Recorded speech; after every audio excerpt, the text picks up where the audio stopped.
Revolutionary talk for revolutionary times. Promoting peace, liberty, and prosperity around the clock. LibertyTalk.fm.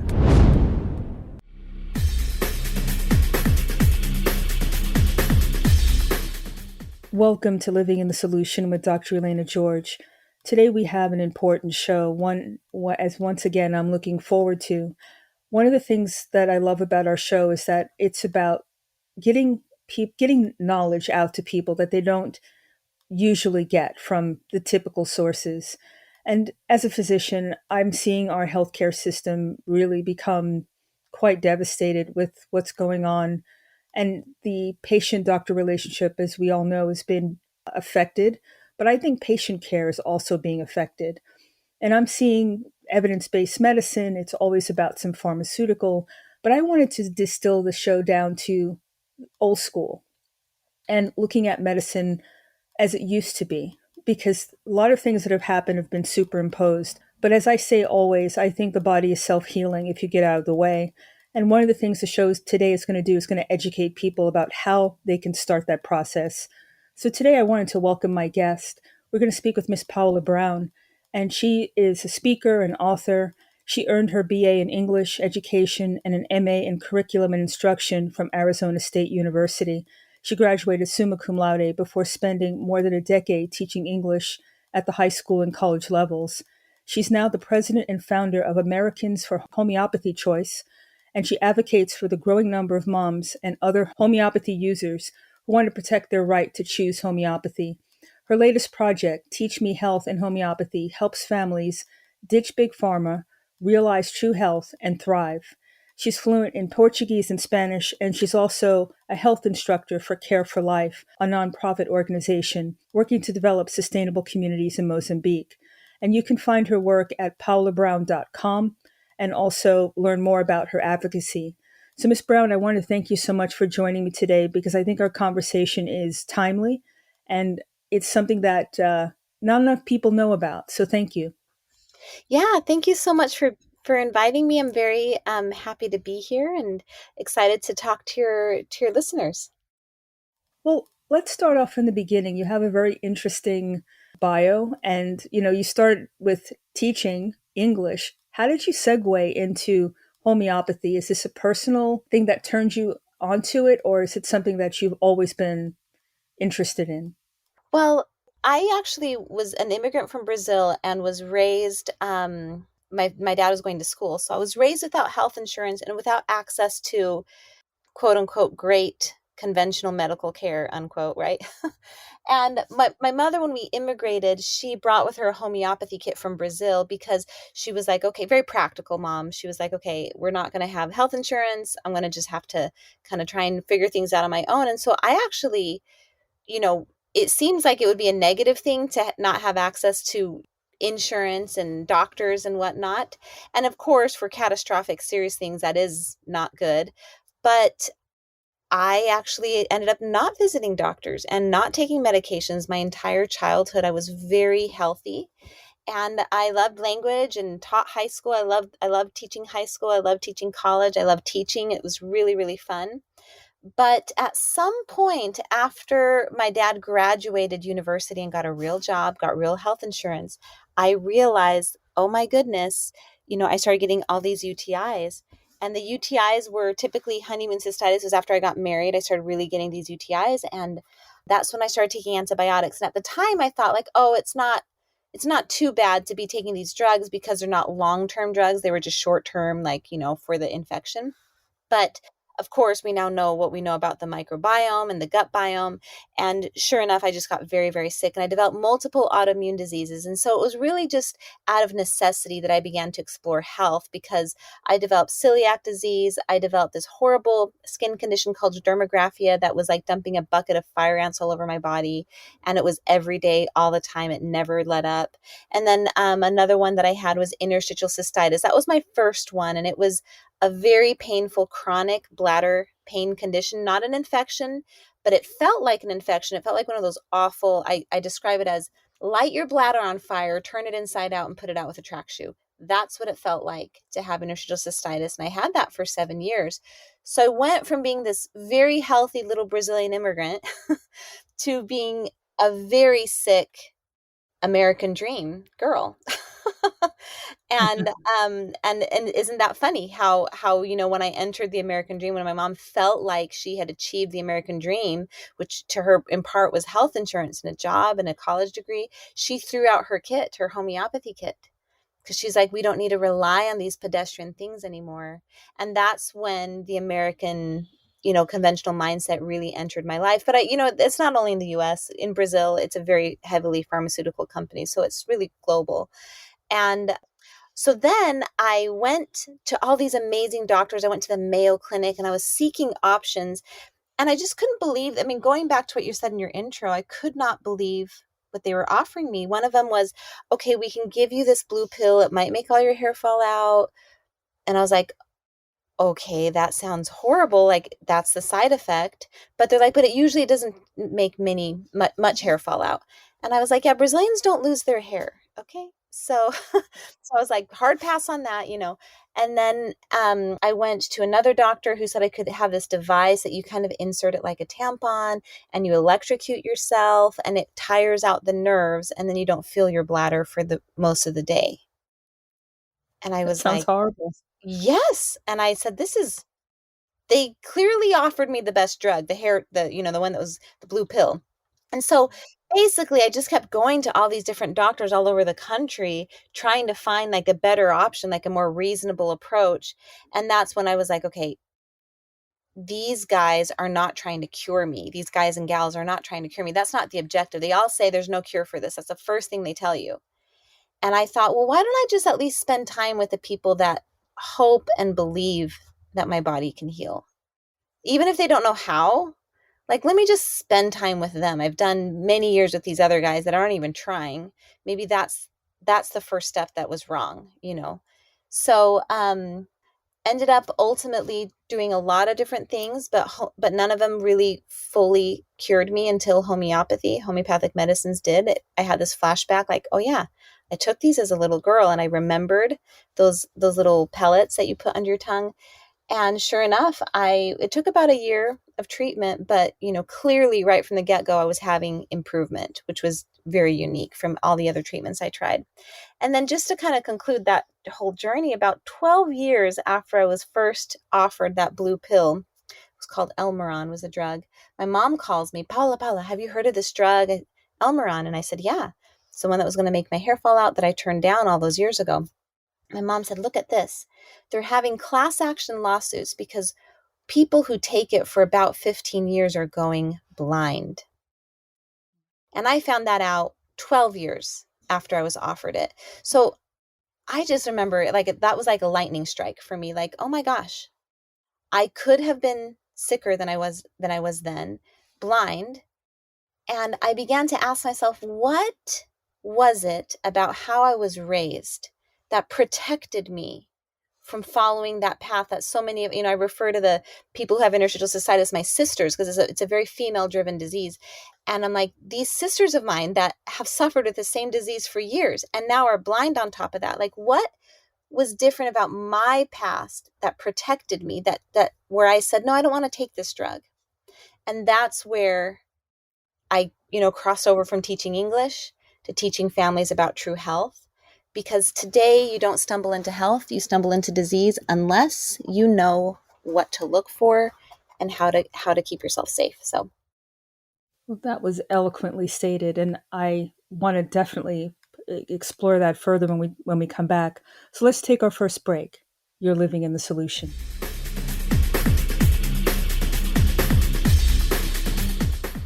Welcome back to Living the Solution.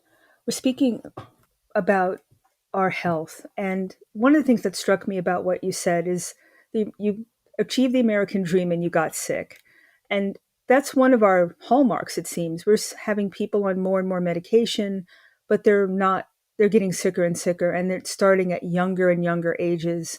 And I think you're absolutely right about our healthcare system. It's about management and it's about chronic care. And if they can give you more than one pill daily for the rest of your life, I think the health industry would be thrilled with that. But what people don't know, and I think you speak again eloquently to it, is how the medical education system changed. You know, it wasn't always evidence-based. It wasn't always about big pharma. Wasn't it initially started by a homeopath? Yes, actually, that's a very interesting thing that the United States history, health history is really fascinating. So the Food, Drug, and Cosmetic Act is this law that was passed in 1938, or wait, 1936. I forget for a second. And it was passed by a man named Senator Royal Copeland. He was a really cool guy. So Senator Royal Copeland was the health commissioner for New York during the flu of 1918, that horrible pandemic that killed almost 1 in every 3 adults. And he actually was very successful. Actually, when the pandemic, the 2020 pandemic hit, the New York Times and a couple of other prominent newspapers did some articles on him and compared his pandemic and him being health commissioner and his success, because his areas were largely did much better compared to other parts of the country because of how he organized everything and how he handled it. And interestingly, so this helped him rise to prominence in politics and ultimately became a New York senator. Well, interestingly, he was a homeopath. And so when he passed the Food, Drug, and Cosmetic Act, he included homeopathic medicines as legally drugs. And this might be helpful for your listeners to know homeopathy is not like a blanket term for home remedies. A lot of people think it is. It's actually a very specific paradigm within natural medicine. So just like you can't confuse acupuncture with herbs or herbs with acupuncture, homeopathy is its own system of medicine. And the United States had a golden era where 50% of the medical schools, 50% of the hospitals, 50% of the practitioners were all homeopaths. And, there's the whole story of the Flexner report with, and how the pharmaceutical industry really took hold in our country. Really, it was just very lucrative. Homeopathy is not lucrative. I mean, think about it. I'm cured. I don't take those medicines anymore, the homeopathic medicines that cured me. I'm better. And so it's not a lucrative business. You're going to be kind of a poor doctor your whole life if you're going to cure people, right? And so it was that beginning of homeopathy that we have in our American history, and how it came to be legally a drug in the Food, Drug, and Cosmetic Act, so it can treat conditions. Well, when you think about that and the power of homeopathy and homeopathic medicine, how do we get back to that? I mean, I want to go back to the golden age. As a physician, I took an oath to help my patients, not to just manage them. And I know that patients should lead the charge on this because we don't exist without our patients. But is there, do you think, a new renaissance where patients become a lot more savvy on taking control of their health instead of just wanting it to be? You have to work at things, right? So I want to be better. I'm going to do my. You thank goodness found the chutzpah to take care of your health. You weren't happy, so you decided to take another path. How do we get patients, parents, to withdraw their consent from this? I don't think people are really happy taking bunches of meds every day, but do they not know that there's an alternative? Well, I think partially yes. I think they don't know there's an alternative, but I love that word chutzpah because it's like people need to learn to think. We have been taught to the point of not questioning as a society. This is happening in schools. I was a school teacher. I taught college. The educational system right now is teaching everyone just to the point where they're not going to learn to ask questions. But we actually need to learn how to think as a society and ask questions. Let me tell you a story. When I was in that doctor's office, that very first time when I was first diagnosed with interstitial cystitis, this very painful bladder disease, my doctor offered me that drug. And I was like, what are the side effects? She said, it's going to make your hair fall out. So she gives me all these options. And then she says, you can join a support group if you do the opioids for the addiction you're going to. And I was like, what? No. Oh And so my I looked God. at her and I was just like, I'm very kind of frank. I was like, I put my hand on the table and I was like, listen, I can't do any of these options. This is crazy. Like, with all due respect, like, this is crazy. She put her hand on the table next to mine, and then she said, I wouldn't do it either. Go out there and find yourself a cure. You're doing it the right way. She said that to me. Years later, I had an epiphany, like, how screwed up is that? That I had this, I mean, God bless her for being frank and honest with me. But how screwed up is it for me to go to a doctor's office and for her to lay out a bunch of treatments that she would never do, that she thought was ultimately wrong? There was There's a something problem. about, go ahead. That's a problem, in my opinion. How do Yes. you divorce? It's not even hypocrisy. It's worse than that because you're supposed to be an advocate for your patient. And if you're not willing to do it, then there's no way you should be, mentioning that or advocating for it. It's just wrong, in my opinion. Well, and partially it's probably because she was like, well, I've got to give her something, and I don't have the answer for this. So she's going to give me the options that I think that she thinks, at least are available.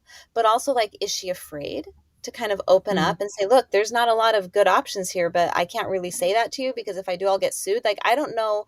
We live in a very mm, litigious society. I don't know what kind of pressure. She's got a family to feed and, a life to live. And so, but when you look at all of the pressure she was having at not being able to be totally frank and open with me, all the problems I had in, like, that I developed over time after this first meeting, I began to really slowly lose trust. And I began to realize, like, what is happening here? We are living this weird charade of the emperor's clothes. You know that fable where the mhm. charlatan comes into town and convinces the king that only smart people can see the clothes. Before you know it, the king's running around naked, and it takes a child to laugh at him to break the spell that everybody thought, well, everybody else can see this, only I can't. We're living in this weird medical version of that story where everybody's running around taking these pills, taking these drugs, hoping, thinking it's going to help them. And it takes almost like an act of innocence. I was very young when this happened. I only had 2 kids. I was like 24 years old. I was, a baby. It takes kind of that act of innocence of like, I'm sorry. This seems crazy. I can't do this. To kind of snap yourself out of it and say, no, I'm not going to do this. And I think that's the first step, is just like learning to think and being real with yourself and asking yourself, where does this idea, okay, drugs, opioid addiction, support group, where is that actually going to take me? Who am I going to be at the end of that story? Mhm. And you just need to That's say a good no. Yeah. question. You know? That's a really good question. I mean, it's almost you have to love yourself and you have to Yes. decide how you envision your life. And it's definitely from what she told you, that's not a way to live where you're in a support group, away from Hmm. your family, not be able to feel empathy. Once you're addicted to something, that becomes your center. Forget everything else. Right. And just the fact that that was a possibility just gives you pause. It just chilling, actually, that this goes on every day in the healthcare system. But maybe if she had said, I don't know, but we can look, let's go and search for it together. That different energy towards we don't know everything. And I don't have a problem with saying I don't know, but I'm going to look it up and find out. Maybe if we can just get off of the hubris train for a minute, just because you're a doctor or healthcare professional doesn't mean you know everything. There's too much to know. So that that relationship between your patient and you, and a patient who's savvy and a patient who wants to be a partner in their care, that should be, to me, the new standard of healthcare. Not everything fits everybody, but at least we should give everybody the chance to see if Right. they can find the path that's not drug driven, if they so choose. I would. She tried almost to take away your choice. It seems, and to me, that's one of the things that, if nothing else, we have to have choice in everything we do, in every aspect of our life, and we only have our health, don't we? Yeah, we do. We really only have our health. And I something you said too, it's like it's not only that I believed in better for myself or loved myself enough. It's like because I grew up so healthy, Dr. George, I saw myself as a healthy person. I was like, no, no, no, no. You don't understand. I'm healthy. My body is a little behind, but I'm healthy. So we just need to help my body catch up. And that was kind of like I mean, I ran half marathons, I ran triathlons, like I was a busy, healthy gal. And I was just like, no, no, no, you don't understand. My body just doesn't get it, but I am healthy. That's kind of how I felt. Like there was this miscommunication with my soul and my body. And I knew that I wanted to get there. And I think, to every, what is for every action, there's an equal and opposite reaction, right? Reaction. Hmm. So we live in this world that the action is like all these drugs, all this disease. Well, there is an equal and opposite reaction to that. And it's the internet. We've got a lot more information at our fingertips. We can find practitioners, we can find natural health practitioners, we can join support groups, we can go onto forums, and we have a lot of opportunity at our fingertips that women who develop this condition, I mean, obviously it's more prominent now because everything is more prominent now, but 30, 40, 50 years ago that might have had it, they used to say it was all in their head. They would say, no, there's no infection, that these symptoms are just in your mind. They would deny that these women didn't even have these symptoms. So, I'm thankful that we have at least resources at our fingertips. And honestly, like leading into homeopathy is the people's medicine. It is safe. It's very usable for acute things, for a mom or a person at home. And then for the deeper chronic stuff, you can work with a practitioner, and it really is like the perfect, most beautiful medicine that can do a lot of good for us. Well, I know we're going to take a break in about a minute, but I also, when we come back, I want to really go into, how can you create your own homeopathic treatment plans. And I know that you've written a book, Intro to Homeopathy, and people can find that on your website, paolabrown.com. And I think if we can be, we have to be our own doctors almost at this point. At least you can feel comfortable getting yourself out there. Obviously, I don't think there's room for everybody in this healthcare system, but you have to be the leader in it instead of having somebody tell you. You can't live that way anymore. If people, you don't know if they have your best interest at heart, they don't know you most of the time, and you don't That's want to be a statistic. So let's take our second break. You're living in the solution.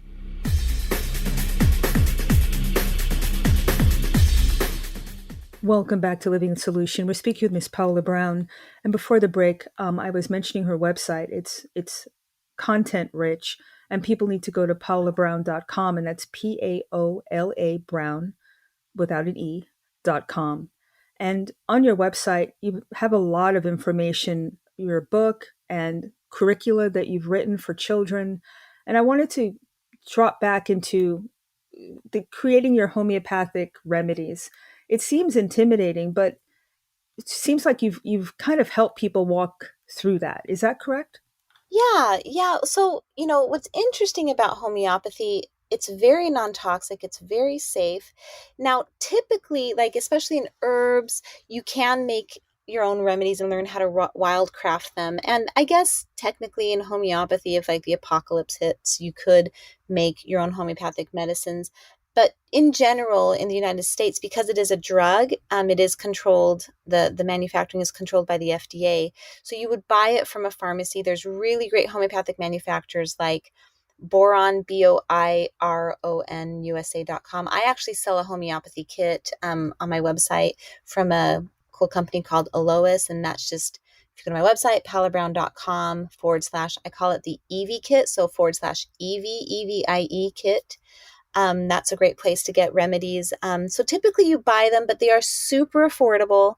They're like $8 to $10 for a vial, and they just all have wonderful abilities to do a lot of different things. And so you don't have to worry too much about making the remedies, although like in my Intro to Homeopathy class, I explain how they're made, but they're basically highly diluted medicines that are non-toxic, and they stimulate a healing response in your body. Now, one of the principles is it using like to heal like? What does Yes. that mean for those who don't understand? Yeah. Okay. So it's something that we're kind of familiar with when it comes to like allergies. We've seen like, okay, if you're allergic to something, you can take minute doses of it, and that'll help, like honey, right? They say take local honey because the honey might have some of these things that you're allergic to, and it helps kind of build that immunity. So homeopathy takes that concept to the next level. So the example that I like to give, and everyone likes to give, is the example of an onion. So an onion is something that, let's say you're in your kitchen and you're chopping it up, and it's going to produce symptoms in you if you chop up an onion, is particularly if you're in a small unventilated space, right? So if I were to chop an onion, I'm going to develop egg white runny nose, not like green runny nose, egg white runny nose. And we're very, very meticulous with our symptoms in homeopathy. So egg white runny nose, watery eyes, sometimes your eyes will burn and itch. And in homeopathy, we also pay attention to what makes the symptoms better or worse. We call those modalities. So if I stay in that small room, I'm going to feel worse. But if I open a window or step outside, I'm going to feel better. So that's kind of the constellation of symptoms associated to the crude form of an onion, right? The actual onion. So if you think about illnesses which mimic this, you might have like seasonal allergies. Not all seasonal allergies, but some seasonal allergies may present like that, or certain colds, like a particular viral strain of a cold might produce those symptoms. So in homeopathy, what you do is you take the homeopathic form of an onion, which is a highly diluted onion, and you take it and it stimulates your body to heal itself. Now, this is where critics of homeopathy like to step in and say this doesn't make sense, because when we say highly diluted, we say it's so diluted that you have like little nanoparticles of onion, in the remedy, or sometimes it's not even there. They just see kind of an imprint into the water, the dilution. They'll see an imprint like under thermal microscopes. They'll see an imprint of an onion there.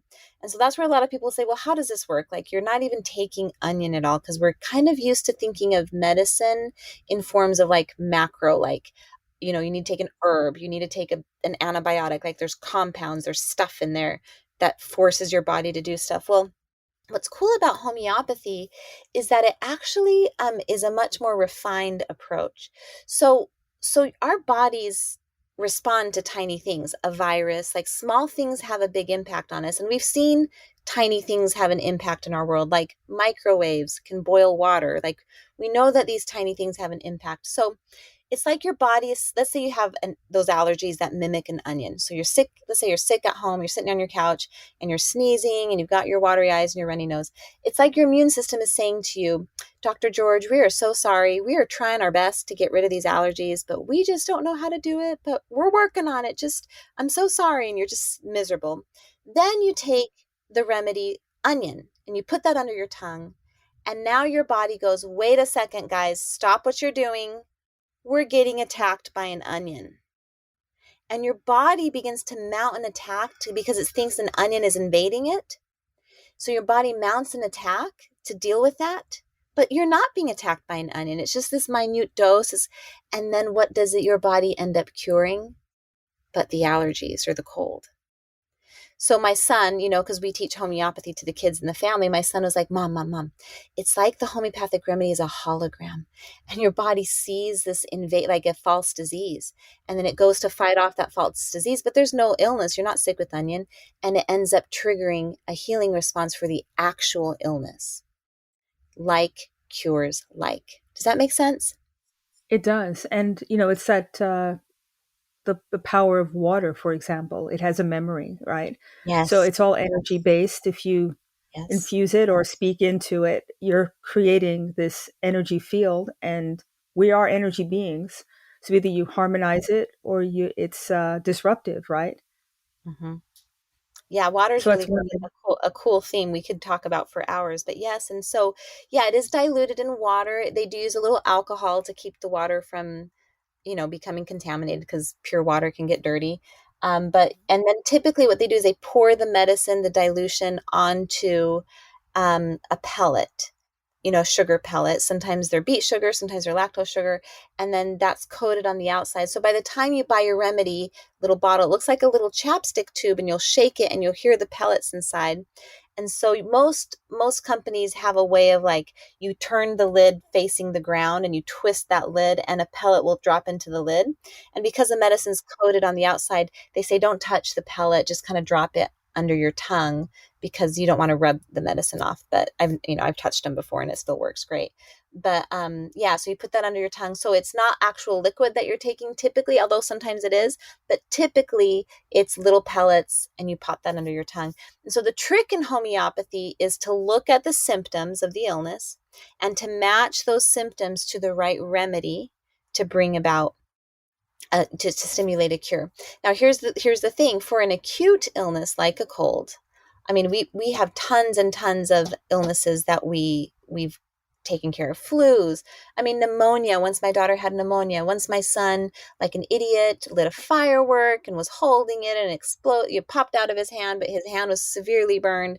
We were able to take care of that. Just so many instances where, like, my husband got stung by a bee. It actually turned into cellulitis. We were able to treat that. These are serious infections.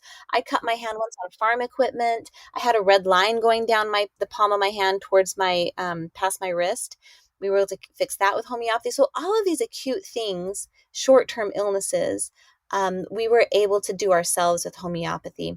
But now the chronic stuff, like interstitial cystitis or autoimmune disease or allergies, those are the kinds of things you're going to want to work with a homeopath, because they're going to have to look through your timeline throughout your life, because these illnesses span years. A cut on the hand spans a few days. So it's easy to get the totality of those symptoms and to find like heals like. But for a chronic thing, you're going to want to work with a homeopath, because that's going to span a much larger period of time, and they're going to have to sift through all those symptoms and select a correlating remedy. I mean, it just seems like it's so, it can be used in a, for lack of a better way to put it, a plastic form. It is not a one size fits all type Right. of, modality. And that's what makes it really powerful to me. We're very rigid in the regular Western healthcare system. If the person has a symptom, you have one course of treatment. You don't think outside the box. It's never individualized anymore. And I think Right. that's where we fall into a real hole. Because if it doesn't fit, then you're on another medicine and you're just mixing and matching, and it's just a mess. And honestly, it's demoralizing not to be able to have somebody come into your office and have them leave feeling better. And Yeah. thank God I don't have to say that, because I have a wonderful practice of wonderful patients, but an average physician, I don't think, feels that way anymore. And Right. is there any, just, I know we're going to take a break again in about a couple of minutes, but I'm curious, do you see a growth of, classically trained physicians opening up their mind and starting to think outside the box because they feel so limited in what they can do to help their patients? Yeah, absolutely. I see it. And I just want to point out that system where you have one disease and one treatment plan, that serves the pharmaceutical industry, because the small, they can make one giant batch of one drug, an antipyretic, and everybody uses it for their fevers. So that system benefits the pharmaceutical industry. The individualized system benefits nobody but the individual, because now you have, like, in homeopathy, like, they're struggling because the pharmacies have to make a lot of remedies in small batches, which is very expensive to make a lot of batches of just 1,000 batches of just a bunch of different medicines and then different potencies. That's very burdensome on the pharmacy. It's burdensome on the industry, but it benefits the patients. But they're not selling large amounts of one thing. They're selling a little bit of everything, right? And so, Mhm. what was your question, though? I forgot. Well, I mean, are you seeing doctors turning Yes. more toward homeopathic treatments? Absolutely. I think more and more doctors are becoming naturopathic physicians, because that education is more in harmony with them. And in naturopathy school, they do get a rotation of homeopathy most of the time. And then a lot of those homeopaths are choosing, or those doctors, those naturopaths are choosing to focus just on homeopathy and make that the center of their practice. So absolutely, it's growing so much. Well, that's really good to hear, because before it seemed it was very adversarial and the people were protecting their turf, and Hmm. it's anything outside the box was poo-pooed and demonized. And I think there's was at some point, if not still, a concerted effort to remove it as a choice. And that's a problem. But again, patients have the most power here. You get to vote with your pocketbook. I think That's right. this last few years have taught me a lot about the power of the purse and the power of the patient. And if you stop going to these places that treat you like cattle, or put you on something and then not even ask you what other medicines you're on, stop going there, because they will stop doing it if they don't have patience. On that note, let's take our last break. You're living in the solution.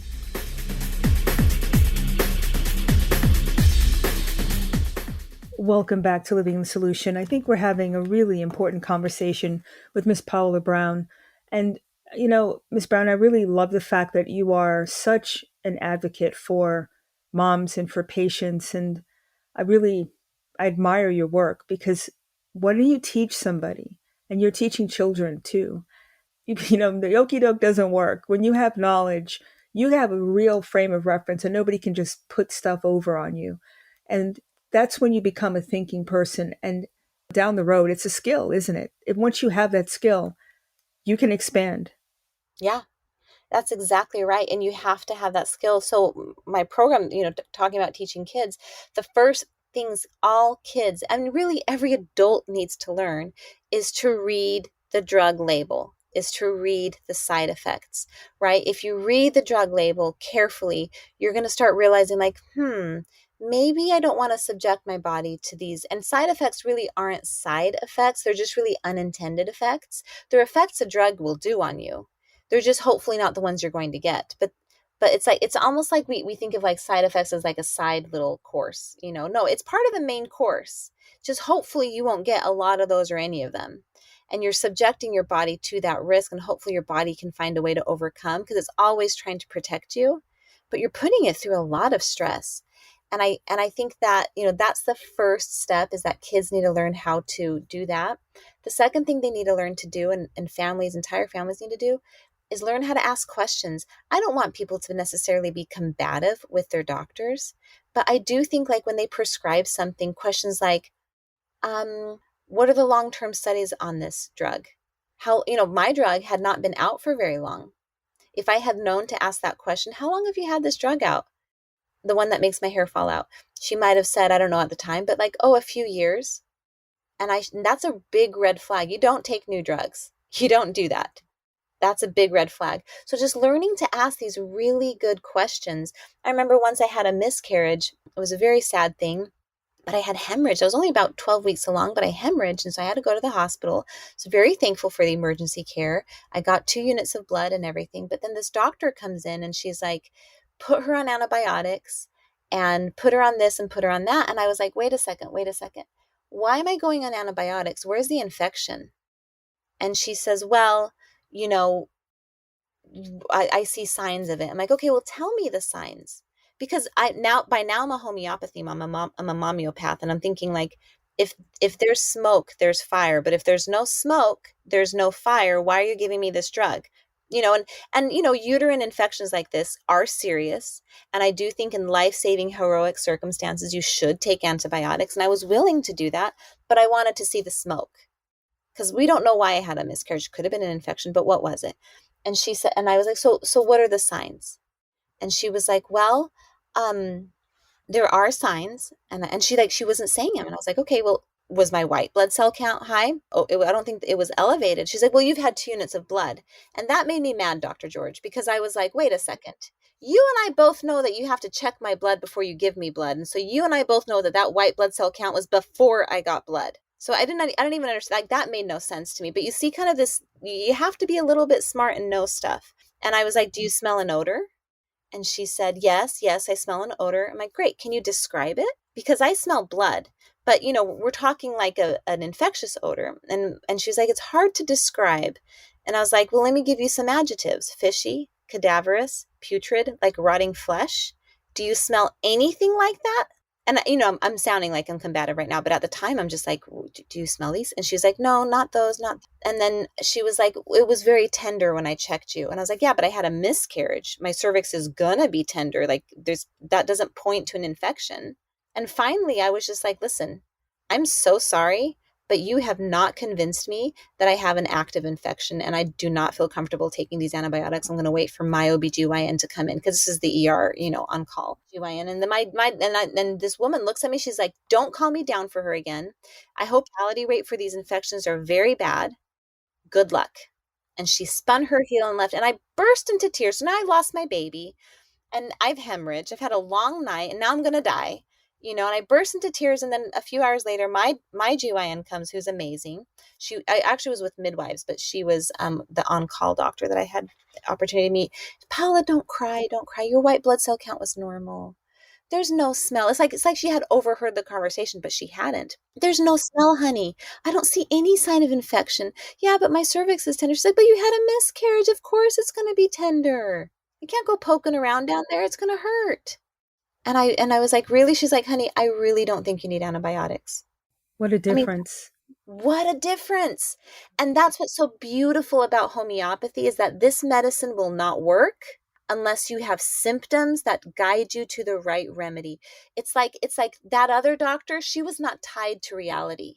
She was tied to rote medicine, routine, and this is what we do. But Yes. homeopathy forces that your homeopath or you as a mom to stay fully committed to reality. What are your symptoms? And then you learn the keynotes to remedies and you begin to match the person's symptoms to the keynotes of the remedies. Because if you don't do a good match, nothing will happen. It won't help. It will not act. Your body will be like, whatever. So It's I really love that. fascinating. Yeah, I love that about homeopathy because you can't drift. You have to stay fully tied with empirical evidence and you're watching. And that is scientific. That is true medicine. I And I couldn't think, agree more. I think you just hit the nail on the head. But you have to be present and you have to be engaged with patient, with the symptoms. The system that we're in now, it's so fast. There's yeah, so little time. There's just get them in, get the next one, write the prescription. And at yeah. this point, I'm not even sure that doctors see the patients because it's extender staff ahead of them, and the doctor's just signing on chart or finishing the chart at the end of the day. But Mhm. again, you had the presence of mind to know your body better than anybody else. And I think, if nothing else, if people interact with a healthcare professional who poo poos them, who doesn't listen to them, you need to move on. That's your Yep, first sign right there. Don't stay in that system to be abused. Because that's abusive in my opinion. You got to move on. absolutely. Right. Yeah, and I think like unfortunately this was my fifth pregnancy. I have three children. And my last two were miscarriages, but this is my fifth pregnancy and second miscarriage where I had that voice. But I promise you, Dr. George, if that had been my first pregnancy, there's no way. There's no way I would have had that voice to speak up. And so, I remember even being embarrassed on that occasion that they wrote difficult patient on my chart. And I was like, oh my gosh, that's going to be on my chart now. But, now I'm like, it's a badge of honor. It's not a badge of honor just to be difficult. But when you're right and you're protecting your health and you're forcing everybody to listen to you, yeah, it's a good thing to be a difficult patient, whether it's for you or for your kids. And I like what you said too about like basically what homeopathy forces us to do is to connect with ourselves. Like it forces the practitioner, whether it's a doctor or just a traditional homeopath, it forces them to really listen and connect deeper and deeper and deeper. And like I joke, like my mother thinks she knows me really well, right? Because she's my mom. But let me tell you, my homeopath knows stuff my mother has no idea because she just really had to get to know me and learn my symptoms and learn, for my deeper chronic stuff. And it just forces you to connect. If not, you can't get from this medicine what you need. And the conventional model is teaching us to accept a disconnect. And it's not just that. What does conventional medicine tell us to do? You have a headache, you anesthetize it. You are sad, you broke up with your boyfriend, you anesthetize it. Your kid has a fever, you push that away. It constantly teaches us to kill, burn, and anesthetize all of these things away. When actually homeopathy sees symptoms as gifts and opportunities that lead us to the right remedy, that lead us to the cure. It's a What a different complete, frame. yeah, That's a totally different frame different. of reference, isn't it? Yep. Wow. That's subtle, but extremely powerful. By the time you've suppressed the symptoms, you've missed your opportunity. You maybe your golden window to stop the problem from propagating. Imagine Exactly. how many people are ending up really ill, like a chronic disease, when they could have stopped it because they listened to the person or they took a different path instead of just giving you an anti-inflammatory, doing something that's going to stop inflammation. It's coming from somewhere, right? Right. Exactly. I mean, I'll have moms from church or whatever call me like, "Hey, I hear you do natural stuff. My daughter has a fevers or something I can give her for it." And like that right there, they're like, that's enough information. What should I give her? And I'll be like, okay, well, I actually need to know a lot more about the symptoms. So can I call you? Like, this is in a text message. Can I call you? So I'll call them and I'll be like, okay, so let's start with, how high is the fever? Like, let's learn about the quality of this fever. Oh, I don't know. I just gave her some Tylenol or some ibuprofen or whatever. And I'll be like, yeah, I can't help you. You need to wait for that to wear off and then call me because you've deleted my roadmap. That's the only way that I could have found, selected a good remedy for your kiddo's fever.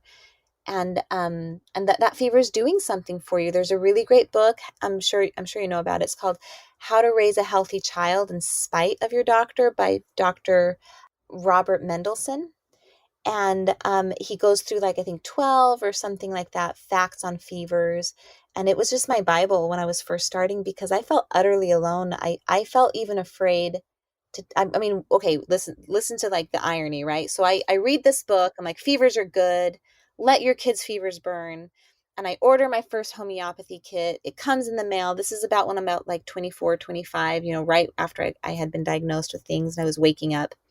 And sure enough, it arrives in the mail, and my middle child, who was about 6 years old at the time, maybe he was 5, he comes down with a fever of 105 Fahrenheit.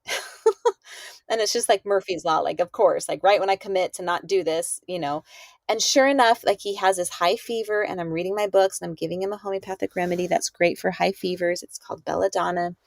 And he just slept and he burned this fever off. And I remember being afraid, like, I can't tell my doctor that I'm not giving him an antipyretic. I mean, the kid is like 14 years old now, but at the time I was like, I can't tell her this. I have to hide. Like, nobody can know that I'm letting him stay hydrated. And he was sleeping and he was comfortable and he was fine. He was sick. And of course, he's the kid that I had given the most antibiotics to. He was the kid that I'd given the most pokes to, the thing that starts with a V. He was a kid that I had done tons of things, and the doctors thought he was developing Crohn's disease. The doctors thought he was developing severe food intolerances. He was my sickest kid. And I believe, now there's no way to prove this, but I believe that this was his body's way of trying to purge all of this damage that I'd done to him. And he got multiple 105 fevers throughout that season in his life over the next 2 or 3 years, maybe like twice a year. And it would always be 105, and I would just let it burn. And it's like every time he got over those, he was a little less sick with his chronic stuff. That's amazing. I It mean, the is. body is just so incredible. Time goes way too quickly, and I really would love to have you back so we can speak more on, things that you've learned. I mean, you have a wealth of knowledge. And I think parents really need to be educated. So I just want to make sure people know how to get to your website, buy your book, and also I think you have a podcast as well, right? I actually don't have a podcast. I keep trying to start one, but I don't yet. But I do have, a program to teach your whole family. I have a program especially for moms. It's a book club program. I have that intro to homeopathy class. I have something for everyone. And yeah, my name is Brazilian, so it's like Paula, but the U's and O, so Paola Brown.com. And actually, if you go to /free, you'll get to a bunch of free samples of everything that I have. So, Miss Brown, thank you so much for joining me again. I'd love to have you back. This is just like to whet everybody's appetite and like a beginning primer. I just want to thank you again for your time. thank you so much. I've really enjoyed it. Thank you. Thank you. And thank you, everybody, for living in the solution.